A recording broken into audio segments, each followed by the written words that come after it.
Aaron Rodgers is the guy who made that happen. Here he is from Pat McAfee's show yesterday talking about the arrival of Davante Adams, as he predicted back in July, playing with him again, now with the Jets. Yeah, obviously I'm really excited. Love Tay. He's a phenomenal player and a dear friend. Okay, so as soon as you hear the new... What's that? Well!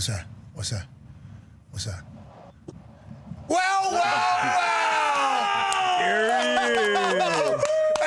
I'm feeling great, man. Feeling great. Getting, I was working with the staff over in Vegas the whole time, and they got me back right. So, fortunately, I'll be able to roll. And I'm sure there's a few new, little nuances, but for the most part, a lot of the same verbiage. Still the same OG right here. So, should be able to pick up where we left off. That's the idea. Tay and I have done a lot of great things over the years. He's made me look good a lot of times. So I'm really excited about it. I think it's exciting for our team. We definitely got better today. Big thanks to Joe making it happen, Woody, Chris pulling the trigger. And now this move lets everybody know, hey, it's on us now, because we're going all in, and it's our time to go out there and win games, get on a run, which we all feel deep down is going to happen.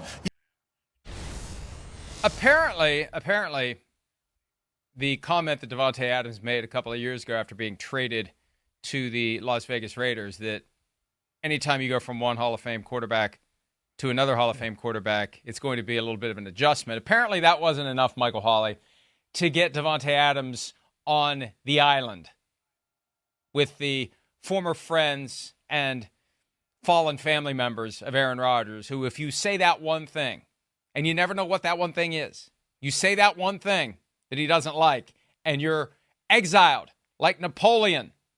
You're on the island until Aaron Rodgers brings you off the island. Apparently that comment wasn't enough to get Davante Adams on the island. But give Aaron Rodgers credit for this. He knew it was funny. He's like, Davante, I didn't know you were so funny. Like, you couldn't take that seriously. You're talking about Derek Carr, another Hall of Famer. You're comparing me to Derek Carr. I get it. You're doing what you have to do at the new job. Okay, he's the guy throwing you the ball. I know you don't believe it. Now, if he had gone from Aaron Rodgers to Tom Brady or someone who is really, truly a Hall of Famer, then maybe he would have been banished. He would have been banished with the others, but he got some grace there because he knows, Rodgers knows that was not a serious comment. How exhausting would it have to be? And this is all based on Ian O'Connor's book, Out of the Darkness, The Mystery of Aaron Rodgers. This isn't anything that I'm alleging or asserting without the support of reading that book. How exhausting would it be to have a friend or a family member that if you say the wrong thing at the wrong time, the relationship's over? There's no forgiveness. There's no redemption. There's no effort to clear up an innocent sitcom-style misunderstanding. You're just gone. You're just gone. I wouldn't want to be part of a relationship like that. When you were describing that, my second cousin came to mind. Sorry, Mike. I know people like that. I know some people like that in my family and otherwise. I can pretend like I have no idea what you're talking about, but unfortunately, I know exactly what you're describing. But you know what these folks probably have? Davante Adams and everyone else, they probably have a list, an actual list or a mental list of things they can say and things they can't say to stay in the good graces. And so they just know how to navigate that line with a personality like that. You can tell, though. You can tell, even with the, you mentioned the Mike Williams thing. You can tell he's a guy. You got to do it his way or it's going to be a problem. Mike Williams, sorry, Mike, you won't see the ball for the rest of the year. It may be over for you. You might have to get traded. When he said... You got to see the field. You're right. A clear underthrow. He underthrew the ball.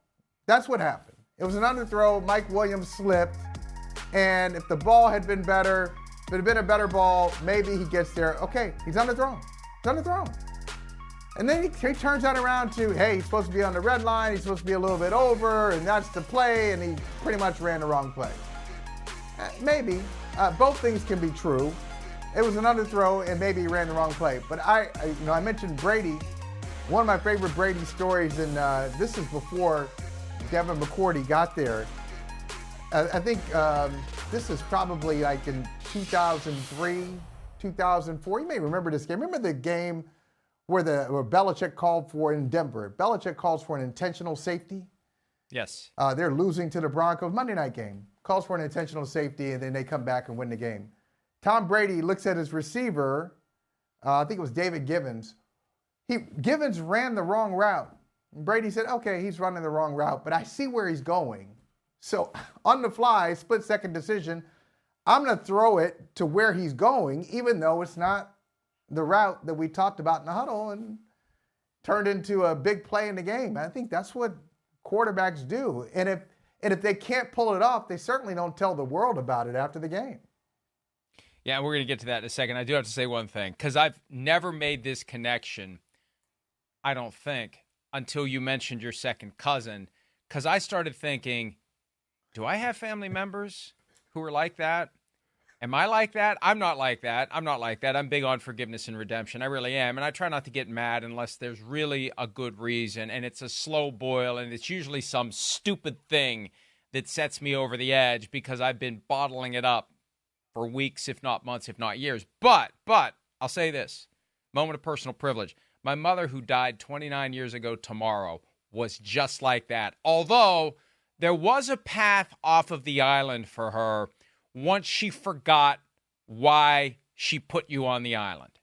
And it depended how long. And for family members, it was a shorter stay on the island. She had a friend and the friend lived down the street around the corner, and they'd spend a lot of time together, and then my mom's friend would say something to piss her off, and like, where's Joyce? And like 4 years later, she'd be back again. And then a year after that, she'd be gone again. So anyway, never thought of that before.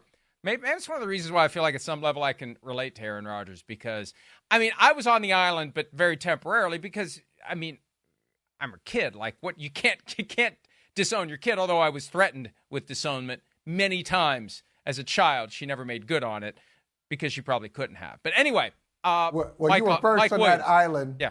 You first went on that island when you were 5 years old, right? 5 years old, cartoon Saturday. No. She never. Oh, put she didn't know. Two together. If she'd have known that I was peeing in the garbage can in lieu of going back upstairs because I was too excited because I wanted to watch cartoons on Saturday and I didn't want to miss hearing any of the cartoons, and I would have missed it if I'd gone all the way back upstairs to actually, use the toilet. Yeah, I would have been on an island somewhere. Something would have happened if I hadn't realized when she said, "Why is this wet?" when she lifted the garbage out. If I hadn't, that was probably the first good thought I've ever had in my life. I should probably stop peeing in the garbage can on Saturday mornings at the age of 5. Hi, it's Mike Florio. Thanks for watching PFT on YouTube. Hit subscribe for the latest news and analysis from Pro Football Talk.